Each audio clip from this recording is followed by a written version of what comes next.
우리 믿는 자들을 우리가 일컬어서 하나님의 권속이다, 하나님의 백성이다, 하나님의 친구다, 택하신 족속이다, 아름다운 멸류관이다, 하나님의 기쁨의 대상이다 라고 우리를 표현할 때에 사실 그 모든 모습들은 우리 자신의 모습은 아니거든요.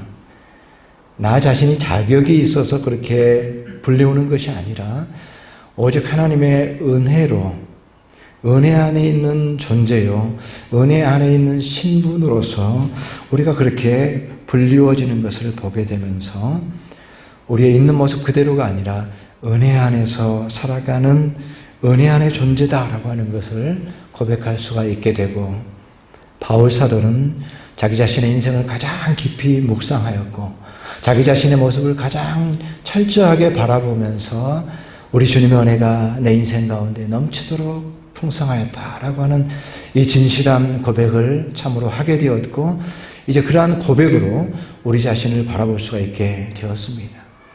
그래서 우리의 삶의 모든 삶의 현장 가운데서 우리의 삶의 은혜가 임하여서 때로는 우리가 순종하지 못하고 부족하고 자격이 없었을 때에 그 은혜가 우리에게 채워져서 그 은혜로 인하여서 그 부족함이 채워졌습니다.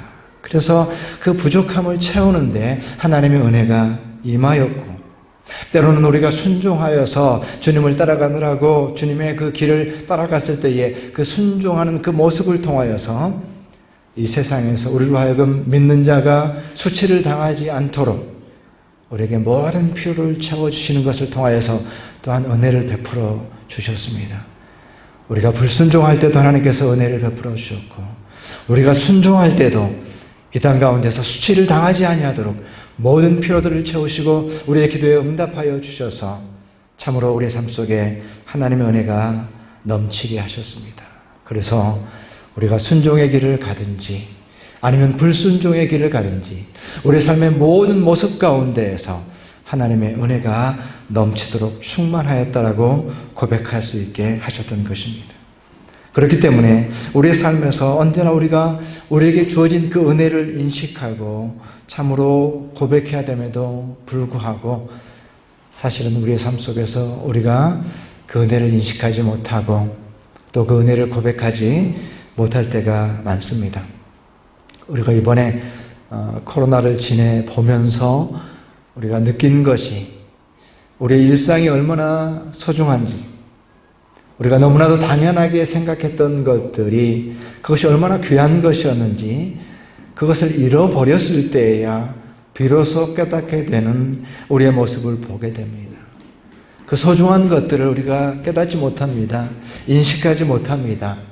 잃어버릴 때까지는 그것을 깨닫지 못하는 것이 우리의 모습이고 지금도 또한 그러한 모습이 우리의 모습인 것을 보게 됩니다. 그런 점에 있어서 우리는 우리 자신에 대해서 나 자신은 은혜에 둔감한 사람이다 라고 하는 것을 깨달아야 됩니다. 우리 스스로에 대해서 우리 삶의 모든 영역에서 하나님의 은혜가 넘치도록 풍성함에도 불구하고 나 자신은 은혜에 둔감하다.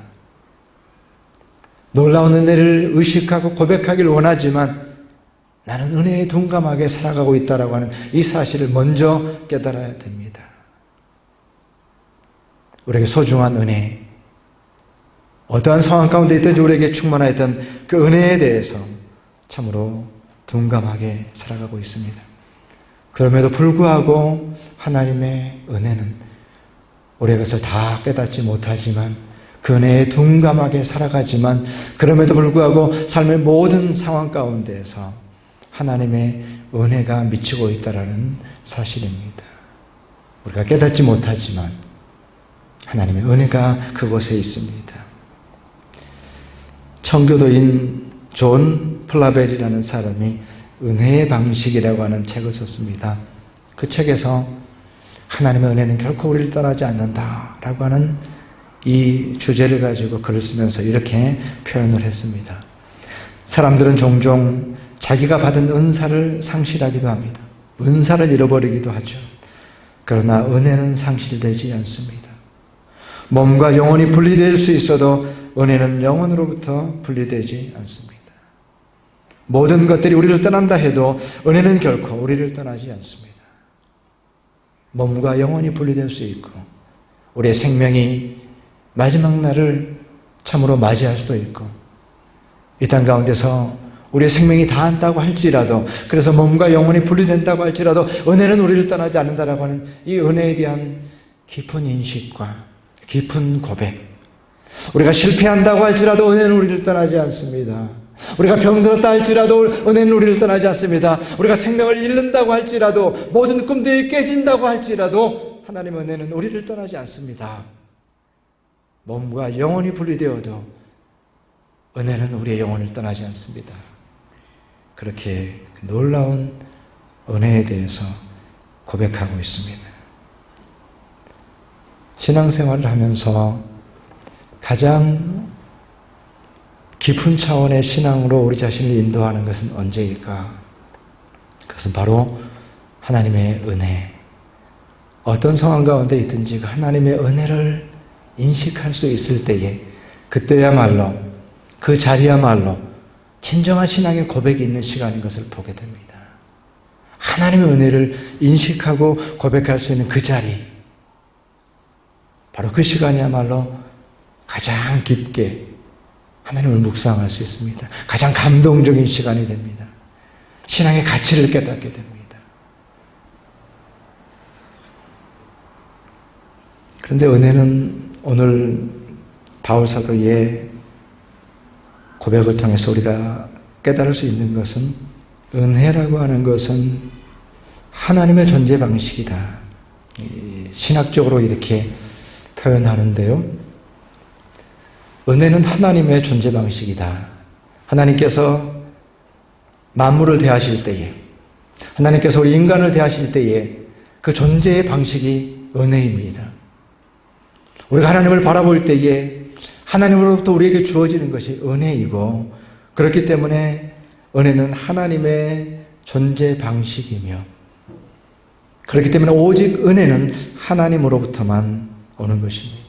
오늘 본문 말씀에 영원하신 왕 곧 썩지 아니하고 보이지 아니하고 홀로 하나이신 하나님께 존귀와 영광이 영원토록 영원무궁하도록 있을지어다 아멘 이라고 하는 이 마지막 구절의 말씀 속에서 하나님께 존귀와 영광이 있을지어다 하나님으로부터만 오는 그 은혜를 바라보게 될 때에 그 은혜 속에서 하나님을 인식하고 더 나아가서는 그 은혜 속에서 하나님의 영광을 보고 있습니다. 바울사도는 놀라운 하나님의 은혜가 풍성하였습니다라고 고백하면서 동시에 그 은혜야말로 그 사랑이야말로 하나님께서 이 세상을 향하신 하나님께서 나 자신을 향하신 하나님의 존재 방식인 것을 깨달으면서 그 은혜 속에서 하나님의 영광을 보았습니다.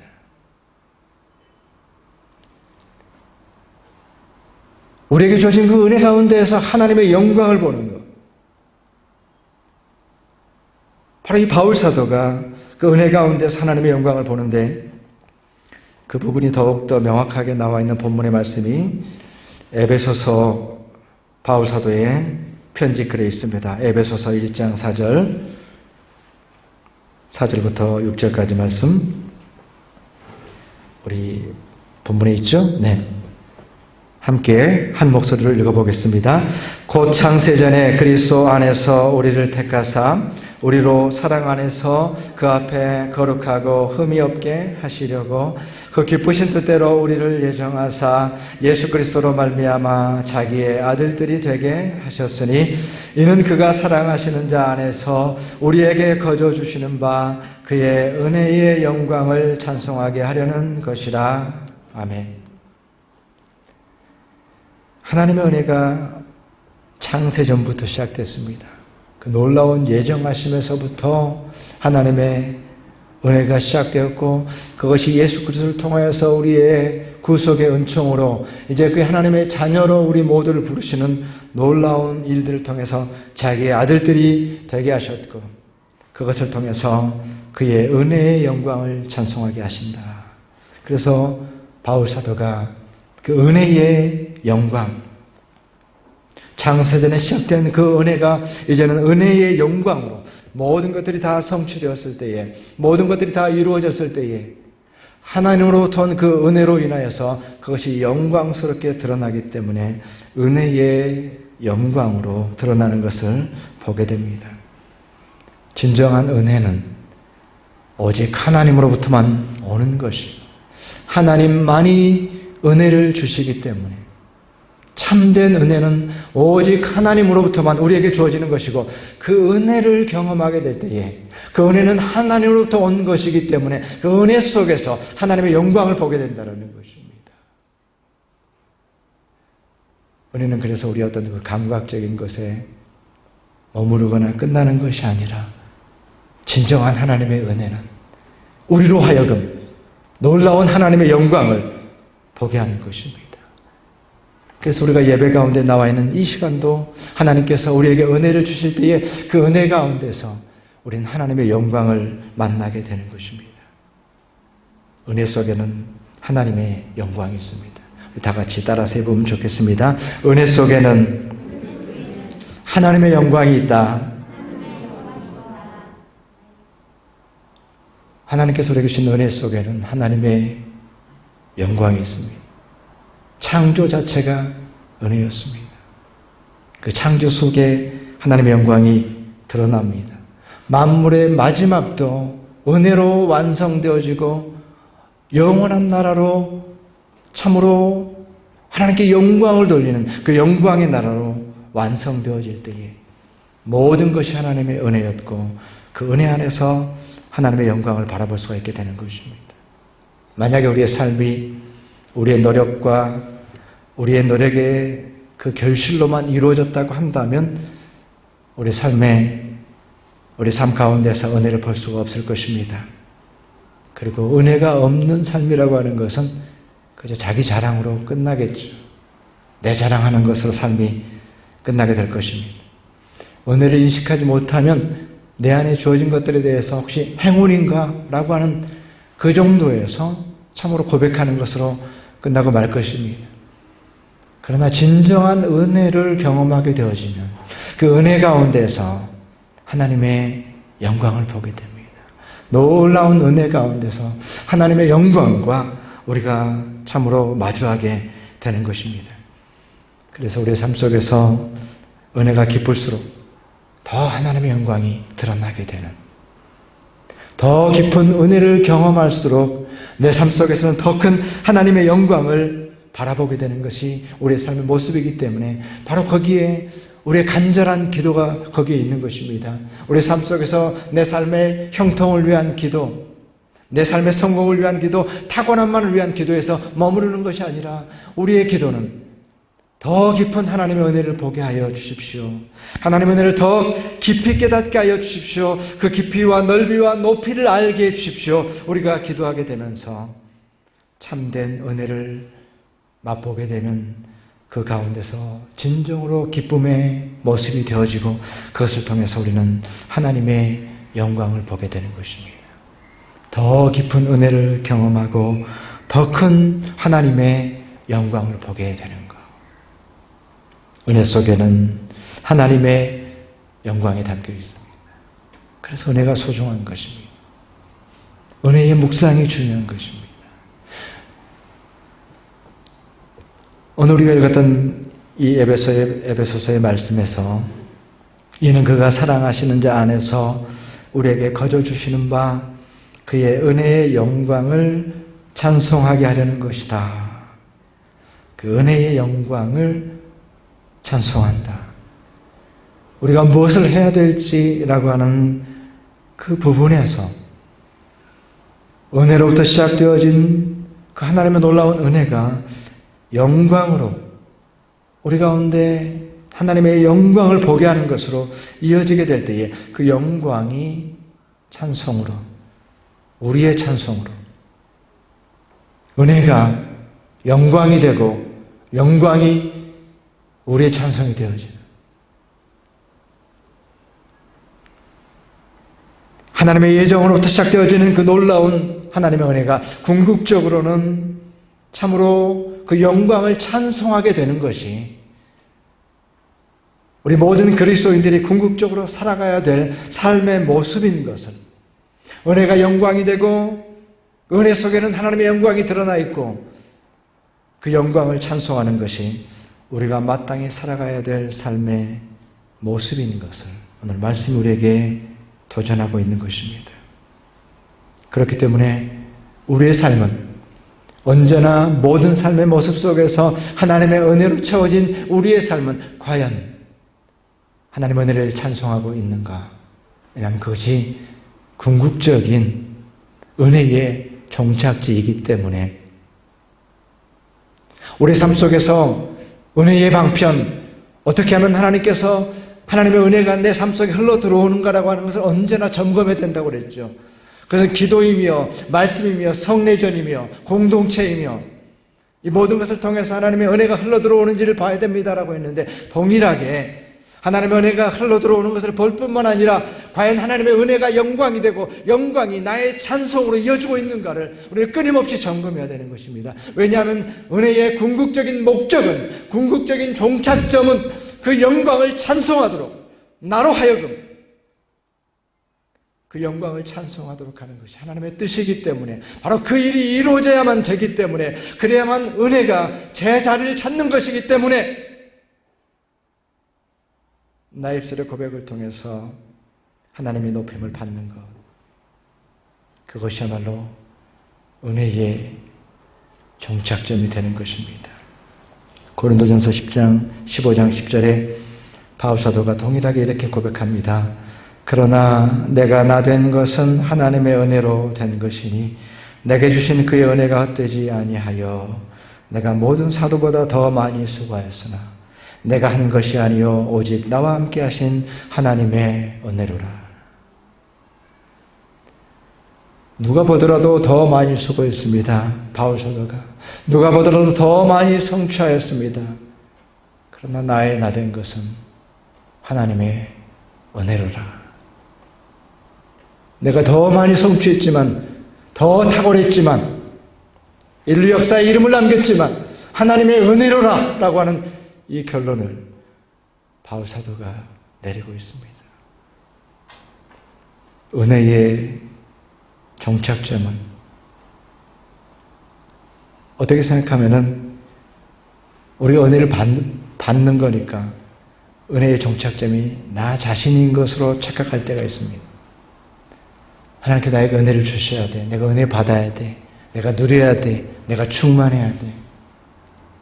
그 은혜의 종착점이 나 자신인 것처럼 그렇게 이해할 때가 있습니다. 은혜 주십시오. 은혜 주십시오. 은혜 주십시오라고 그렇게 생각할 수 있습니다.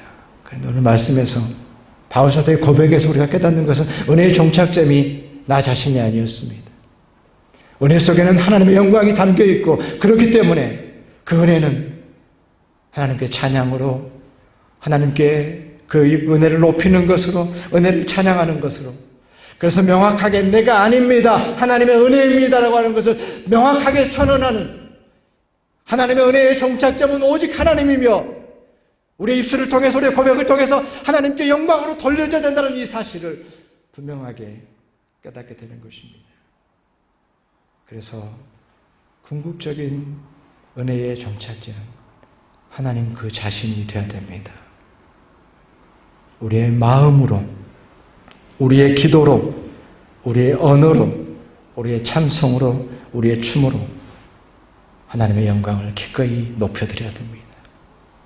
이것이 궁극적으로 우리에게 요구되는 것이고 하나님께서 원하시는 것이었고, 바로 그것이 은혜의 종착점입니다.